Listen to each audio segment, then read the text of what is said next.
of the school district right now, as we have seen through COVID, is just unmanageable. It's not functioning, and it's not meeting the needs of the students. So we've told you this before, but the Clark County School District is one of the biggest, the fifth biggest in the country, with about 310,000 students. And there's a new push to break it up into smaller pieces. And to break up CCSD or not to break up the district is the question a lot of people are asking, and it's really been going on for several years now. That's right. It's an initiative that we've told you about in January. It looks to provide the option for any school district really across the state. Crisis in the Classroom investigative reporter Tiffany Lane spoke with the group behind the initiative to get a perspective of what it would actually look like. And she joins us now with more on what she learned. Yet the Community Schools Initiative PAC created a ballot initiative that would allow communities to opt out of countywide school districts. For example, if a community like North Las Vegas or Henderson, for example, wants to break off of CCSD, it would be able to. I spoke to the chairman, Dan Stewart, who is also a councilman for the city of Henderson, and Community Schools Initiative board member Annalise Castor, to break down how it would work, asking tough questions, including if it would leave children behind and what it would mean for teachers. Let's start with funding. How would funding work? Funding for the new school districts? The new school districts. Actually, pretty much the same way. The funding formula would remain the same. In the state of Nevada, the money follows the student. What is the actual plan to make sure that equity is in question so some schools and some students don't get the short end of the stick if this happens? In 2016, we had a whole reorg of the school district where they reorganized everything. And in that, we had a specialist come and speak to us. His name was Mike Strombinski, and he made the very good point where he said, the money is most likely to be misappropriated the farther it is removed from the student. And as we get that money closer to the student, it will actually also create more equity and show a greater amount of focus that we're able to put on the kids where they really need it. Talk about the importance of being able to have a new board of trustees for each of these new districts. We have seen a lot of problems with our school board and our school board of trustees, and I don't blame them. In a lot of cases, it's not their fault. The enemy isn't the school board, it's not the administration, it's not even the legislature or the funding. The enemy is the big. The enemy, the problem here is the big. It talks about keeping a lot of the contracts already with the unions. Would they stay with the same unions, or could there be more bargaining so that people would be more comfortable working in these districts and maybe even get paid more that they feel they're not getting right now? The beauty of what we have set up here is that all of these decisions get to be made by the communities.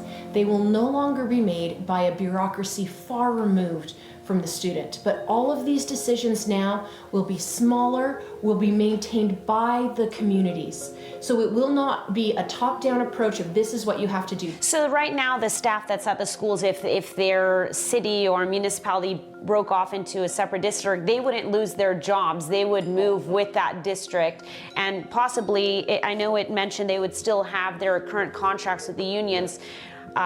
If they're not happy with those contracts, could the municipality work to amend those with those unions? Well, it would probably be structured under the same way it is with the current Clark County School District. It would be the school district working with the unions, not the municipality. What about the infrastructure? Where would these school buildings be? Would you use existing buildings that would leave the district, or would you start new schools, and how would that be funded? Well, currently it's all funded through bonding, and that it would be one of the issues that need to be worked out, but it can be worked out. That's one of the details that would have to be determined on how we do that, but it'd be under the same scenario. The PAC is currently collecting signatures for the initiative. It has until November to get 145,000 signatures. If that happens, the initiative will be in front of Nevada lawmakers at the next legislative session. To be clear, this is only for municipalities and communities that want to break off from their county district. They don't have to do so if they decide they don't want to. This story didn't capture my entire interview with the Community Schools Initiative. For the full video, head to our website, news3lv.com. Well, fed up. That's how some CCSD parents say that they are feeling after a slew of violent incidents hitting schools. Say their kids are afraid to go to school. News 3's Lauren Clark is here in the studio looking into this. And Lauren, some parents are telling you enough talk, they're ready to take action. They certainly are, Jim and LaToya. Fights, arrests, and reports of guns being found on campuses. Parents just tell me they're sick of hearing about these acts of violence. That's why they're organizing an effort to speak out on Thursday's Board of Trustees meeting. Students fighting each other, attacking teachers, and bringing weapons on campus. All of it happening at CCSD schools in the past month. And now parents like Cherish. And we feel like CCSD is just not doing enough to protect our kids. Have had enough. We're seeing, in some cases, unprecedented spikes in violence and aggressive behavior. I reached out to Ken Trump, the president of National School Safety and Services. He's also an expert and consultant on the issue. We're very concerned with the uptick of violence, aggressive behavior, especially at the high school level. Turns out we're not alone. The chaos seen in CCSD follows a trend across the nation. And we're seeing a lot of the social, emotional anxiety and stressors that have been pent up in kids over the course of the pandemic, particularly during remote learning, come out in the forms of aggressive behavior, violence. An updated CCSD firearms confiscation report from August to March shows officials found 24 handguns, 1 long gun, and over 100 knives on school campuses. At Desert Oasis alone, a string of lockdowns this month, including one after this violent brawl that led to the arrest of an adult and a juvenile, leading parents. You won't use the restrooms here because of what goes on in there. To demand there's a lot of fights and a lot of videos of a lot of fights. Something be done. Parents are mad. Kids are scared. Sheriff says she's hosting a parent meeting outside Windmill Library Tuesday night. The goal, holding those in charge accountable. It's really important that if your kid doesn't feel safe at school, that the board understands that, Dr. Jara understands that this is his responsibility. This is their responsibility to make sure that the kids are safe. And at his State of the School address, Dr. Jara said CCSD cannot allow violence or violence acts in schools, a point parents say they will hold him to at this week's trustee board meeting, and one we will hold him accountable to as well. 3 men have been arrested in connection to a shooting at the Pavilion Center pool last year. Police are looking for 2 more suspects. They need your help. News 3's Kyle Wilcox joins us live with the very latest. Kyle, what can you tell us? LaToya, good afternoon. So what Metro is telling us is that there was a massive party that was here at the Pavilion Center pool last May, and a firefight broke out. There were 150 rounds total shot in the inside of the pool center and outside in the parking lot. Luckily, nobody was killed, but Metro is still trying to find some of those suspects. They've captured 3 already. You can see the men there on screen. Now the other 2 are on the bottom of that sheet. You can see there's 5 pictures. The 2 in the bottom are still wanted. That's Michael Simmons and Cedric Sweeting. And police are asking for your help in finding them.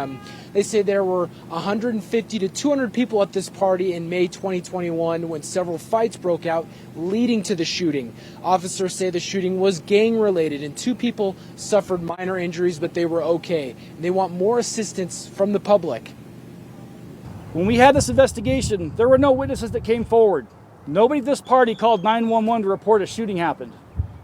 It's not acceptable. We have to hold people accountable for this, for what they're doing in our neighborhoods. Now, when this shooting did happen, the pool center was rented out for the party, and Councilwoman Victoria Seaman, she was here during a press briefing today, and she'd announced that she's been working with the city of Las Vegas to change the policies of renting out the pool after the shooting happened. For more, if you know any information on the shooting, any of the suspects, if you know any of them, you're urged to reach out to Metro or contact Crime Stoppers. Hi, everybody. I'm Reed Cowan from News 3 Las Vegas. We want to thank you for checking out our YouTube channel. Remember, you can always see more of our videos by clicking on the video links. And also don't forget to click that subscribe button so that you don't miss out on any of our YouTube updates. Thanks for watching.